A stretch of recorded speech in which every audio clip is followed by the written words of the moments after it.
إن الحمد لله نحمده ونستعينه ونستغفره ونعوذ بالله من شرور أنفسنا ومن سيئات أعمالنا من يهده الله فلا مضل له ومن يضلل فلا هادي له أشهد أن لا إله إلا الله وحده لا شريك له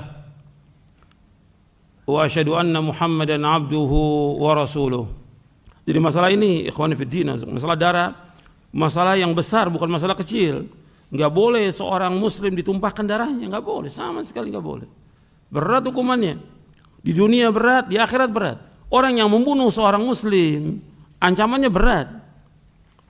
Antum lihat dalam surah An-Nisa di ayat 93. Surah An-Nisa ayat 93. Allah berfirman, wa may yaqtul mu'minan muta'ammidan fajaza'u jahannamu khalidan fiha wa ghadiballahu alaihi wa la'anahu wa 'adda lahu 'adzaban 'azima. Wa may yaqtul mu'minan, barang siapa yang membunuh seorang mukmin muta'ammidan dengan sengaja, fajaza'u jahannam, maka balasannya neraka jahanam. Khalidan fiha, dia akan kekal dalamnya neraka jahanam. Wa ghadiballahu alaihi, Allah murka kepadanya. Wa la'anahu, Allah melaknat dia. Wa 'adda lahu 'adzaban 'azima, Allah akan sediakan bagi dia azab yang besar. Allah sebutkan di sini 5. Perhatikan tuh. Membunuh seorang muslim dengan sengaja, jazauhu wa may yaqtul mu'minan muta'ammidan fajazau jahannam. Balasannya orang bunuh seorang muslim neraka jahanam. Khalidan fiha, yang kedua kekal dalamnya. Yang ketiga, wa ghadiballahu alaihi, Allah murka kepada orang itu. Yang keempat, wa la'anahu, Allah melaknat orang itu. Yang kelima, wa 'adda lahu 'adzaban 'azima, Allah sediakan bagi dia azab yang pedih, azab yang besar. Jadi 5 disebutkan di sini. Dibalas. Yang pertama, dia membunuh dengan sengaja, balasannya pertama neraka jahanam. Yang kedua, kekal dalam neraka jahanam. Yang ketiga, Allah murka kepadanya. Yang keempat, Allah melaknatnya. Yang kelima, Allah menyediakan baginya azab yang besar. Jadi ini perhatikan, nggak sembarangan membunuh seorang mukmin, nggak sembarangan, berat hukumannya. Bahkan ketika ada sekelompok orang membunuh seorang muslim, apakah dia suku atau kelompok atau partai atau dia aparat, sekelompok ini membunuh seorang muslim atau masyarakat membunuh seorang muslim, ini semuanya yang merencanakan untuk membunuh, yang mengatur untuk membunuh, semuanya masuk neraka jahanam. Semuanya. Ini nas, Nabi menyebutkan SAW dalam hadis yang sahih, "Lau anna ahlas samai wal ardi ishtaraku fi damin mu'minin la akabbahumullahu finnar." Seandainya penduduk langit, penduduk bumi bersekutu, berkumpul untuk membunuh seorang mukmin, seorang aja, maka Allah akan menyeret mereka semuanya masuk ke dalam neraka. Allah akan menyeret mereka semuanya ke dalam neraka. Hadis ini sahih li ghairihi, diriwayatkan oleh Imam At-Tirmidzi dan yang lainnya. Hadis ini disahihkan oleh Syekh Al-Albani dalam Sahih At-Targhib wa Tarhib dan juga Sahih Jami' As-Shaghir. Dari sahabat Abu Hurairah dan dari sahabat Abu Sa'id Al-Khudri radhiyallahu anhuma.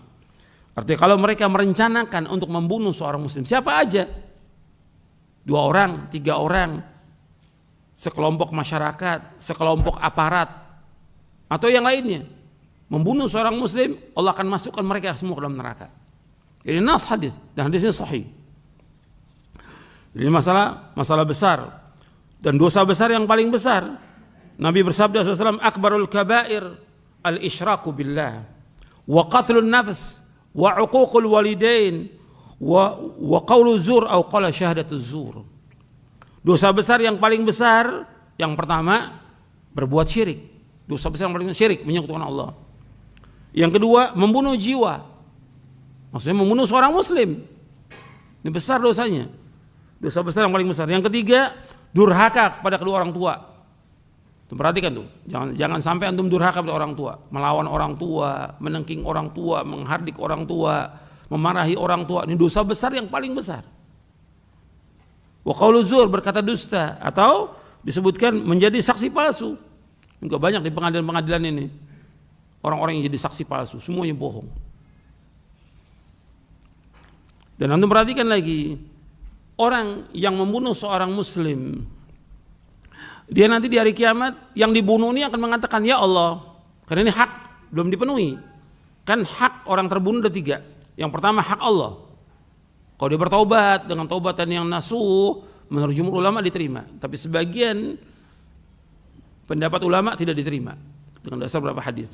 Yang kedua, yaitu orang yang membunuh itu yang membunuh orang muslim ada punya hak ahli waris. Ahli waris ini kalau dia memaafkan maka harus dibayar ahli waris ini.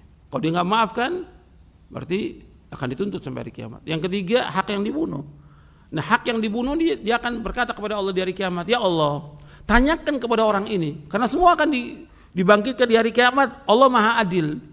Yang membunuh orang itu, kalau dia bunuh 1 orang, kalau 2 orang, atau berapa orang yang dia bunuh? Apakah dia aparat? Apakah dia tentara? Apa dia polisi? Atau dia preman? Atau yang lainnya? Berapa yang dibunuh? Nanti yang dibunuh itu akan mengatakan, ya Allah, tanyakan kepada dia, kenapa dia bunuh saya? Kenapa dia bunuh saya? Berat itu. Pertanyaannya di hari kiamat, bukan di dunia. Di dunia orang bisa mengelak, tapi di hari kiamat nggak bisa. Langsung diadab, dimasukkan ke dalam neraka. Kenapa saya dibunuh, ya Allah? Ini hadis yang sahih, diriwayatkan oleh Imam Tirmidzi, Nasai, Ibnu Majah. Para ulama menjelaskan tentang masalah membunuh seorang muslim ini dosa besar yang paling besar. Makanya Nabi bersabda, ini sabda Nabi. Nabi bersabda, kullu dhanbin asallahu ayaghfirahu illa ar-rajulu yamutu kafiran aw ar-rajulu yaqtulu mu'minan muta'ammidan. Semua dosa masih ada harapan untuk diampuni. Semua dosa masih ada harapan untuk diampuni. Kecuali orang yang mati dalam keadaan kafir, tempatnya neraka. Atau orang membunuh seorang mukmin dengan sengaja. Artinya ini enggak diterima taubatnya. Hadis ini sahih li ghairihi, diriwayatkan oleh Imam Ahmad, Nasai dalam Sunan Al-Kubra, Nasai juga dalam Sunan Al-Kubra, dalam sunannya dan Sunan Kubra. Kemudian Tabrani dalam Mu'jamul Kabir dan Hakim. Ini riwayat dari sahabat Muawiyah radhiyallahu anhu. Kemudian dari sahabat Abu Darda, dia mendengar Rasulullah bersabda, kullu dhanbin asallahu yaghfirahu illa man mata musyrikan au man qatala mu'minan muta'ammidan. Setiap dosa masih ada harapan untuk diampuni oleh Allah, kecuali siapa saja yang mati dalam keadaan musyrik, enggak diampuni. Atau siapa saja yang membunuh seorang mukmin dengan sengaja. Hadis ini sahih, diriwayatkan oleh Imam Abu Daud, Ibnu Hibban, Al-Hakim dan yang lainnya. Disahihkan oleh Al-Hakim dan disetujui oleh Az-Zahabi dan juga disahihkan oleh Syekh Al-Albani dalam silsilah ahadits as-sahihah di juz yang kedua. Kemudian dari sahabat Anas bin Malik.